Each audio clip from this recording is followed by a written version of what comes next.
October 11, 1911. Dear folks, well, we have had a terrible week, but all present trouble is past. Our country is damaged to the tune of 500,000 or so, but so far only one life is known positively to be lost.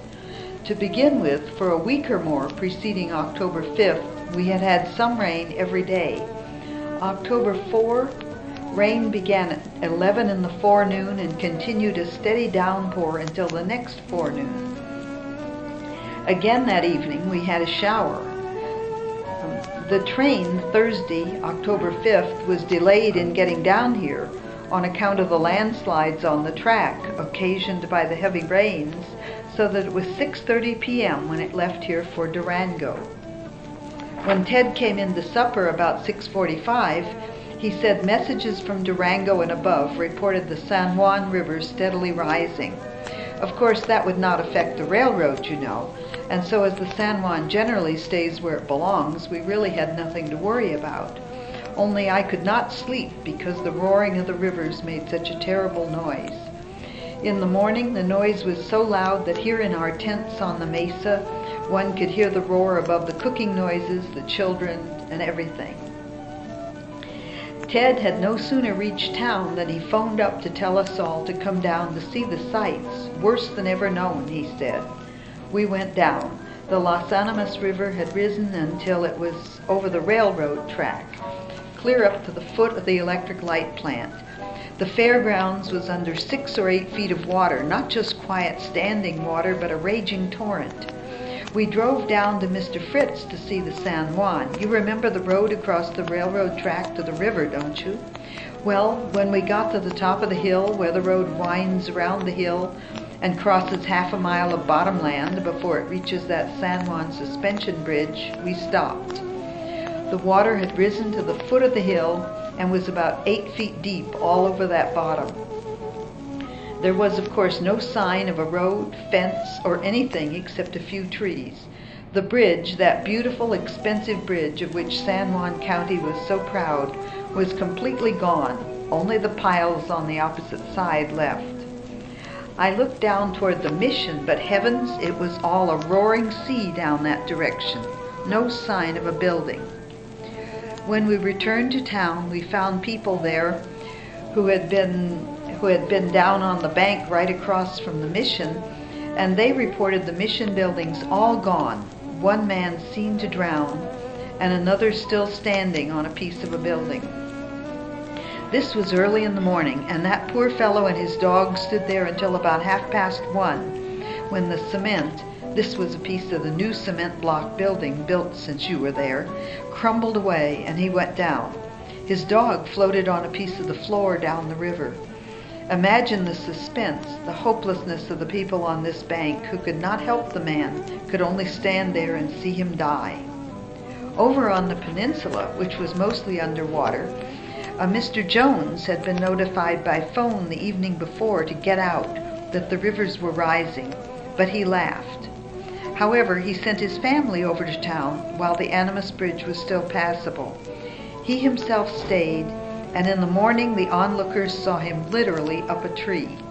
And he stayed there until sometime in the afternoon, when some on the peninsula discovered his plight and swam a horse out to him and brought him to land on that side. I just can't make this cold pen and ink tell on paper what tremendous excitement we were in all that day long. The sun shone so hot it seemed heartless. After nature had done all the damage she could, she gave us plenty of light to see by, for the sun or moon never shone so brightly as during these racking days. Great trees came down the rivers, dead animals, whole haystacks, all kinds of vegetables, melon, pumpkins, corn, etc., and pieces of barns, houses, and bridges. It seems incredible that so much destruction could have taken place with so little known loss of life, but of course we don't know yet. All day Friday, the phone kept Mr. Shelton, superintendent at Shiprock, informed, and about noon the water began to rise down there. And when it finally did its worst there, 6 large buildings of adobe were lost, all the crops, You know, the government has an irrigating plant of its own there. But everyone had plenty of time to get out, so no lives were lost. But the beautiful agency is a sandy plain now. The water did not rise as high on the banks there as here, as the banks were higher, so many of the stronger buildings still stand. All that awful day, no one knew whether the poor Indian children and their teachers got out of the mission or not. There were 25 children there. When I went down to see the remains of the mission that afternoon, there were none to see. No post, no outhouse, no fence, no nothing shows where the mission stood. And even now that the river has gone down, they say there is nothing but sand there. Can you believe it, Ma? All those buildings, that big one and a new, bigger, better one, which you did not see, are washed off the face of the earth.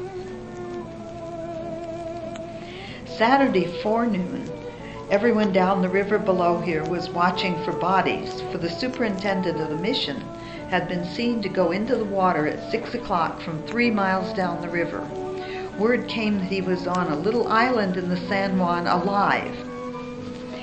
He had received messages all Thursday evening warning him that a tremendous flood of water was coming down. Of course, it is hard to believe when everything is so quiet right near you, but you know in these mountain rivers that's what happens. A cloudburst sends its waters down the river in a wall many feet, sometimes 20 high. This wall was at least 8 feet. Besides this wall of water, the heavy rains above us everywhere and our own rains had swollen the tributaries of the river and the river itself gradually. Although the river seemed to be rising very slowly, still the urgent messages sent to Mr. Simons finally made him take all the women and children out at midnight over to Mrs. Eldridge rising. Mr. Simons, Mr. Tice, the man who did the farming and taught the Indian boys to farm, and Mr. Weston, an old soldier who often visited and happened to be there that night, stayed at the mission. Mr. Weston had lived along the river for years and thought he knew it thoroughly, and he pooh-poohed the idea of its ever going up around the mission. However, just as a precaution, Mr. Tice was posted outside as watchman while the other two went to bed. At 6 in the morning he called, and Mr. Weston, who was sleeping, rolled out of bed and out of the window at once, and that was all Mr. Simons knew of him. Mr. Simons got out of doors and onto an outhouse near which he had tied a saddled horse. When the wall of water struck the building out from under him, he sprung for the horse's back, but just as he lit, a piece of wreckage in the water struck the horse, and he bucked his rider into the water. It was this scene which the watchers from the other bank saw. But instead of drowning, as they supposed, Simons came to the top and, grabbing a plank, the river was full of them with all that mission going to pieces, and swam and floated down the stream. Presently he saw a tree coming along, and thinking it would make a better thing to tie to, he grabbed onto it. It turned over too much, so when he saw a barrel coming, he caught hold of it. And strange as it may seem, this is true, that barrel was a hen's nest at the mission and had an unbroken egg in it. This Mr. Simons secured and put in his pocket. He saw his wife's truck coming, and thinking he might be able to guide it to some sort of island somewhere, he laid hold of it. It proved too much for him, turned over too much, so he opened the lid and took out 2 pillows and placed them under his arms and went on there till he come to a tree surrounded by water but still standing. He climbed up and sat down on his pillows, prepared to wait for rescue, but his tree began to wobble, so he made a jump of 6 feet into the water and caught onto a log floating by and resumed his perilous journey. At noon he reached a little island about 3.5 miles below the mission. Here he managed to land, but he had been ducked so many times that he was pretty nearly all in. He rolled over on his stomach, and he said about a quart of water rolled off of him. After a little, the hot sun revived him, and he got up and took his match safe out of his pockets. The matches were all wet, but he spread them out on the sand, and they soon dried enough so he could build a fire. It was about noon when he got to this island, by the way, 6 hours in the water and in the tree. He took off his clothes and dried them by the fire, cooked apples and squash, which were washed up on the island, and with his egg made quite a meal. We have no mail out now until Sunday, so I'll have plenty of time. Ted sent you a card Tuesday, but don't know when it will reach you. Our postmaster carried the mail to Aztec, and from there it was carted to Durango. Probably there it will be packed to Silverton, staged to Ouray, possibly railroaded to Telluride, and then to Denver and the East. Must close for mailing, all doing well. Love, Maddie.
Bye.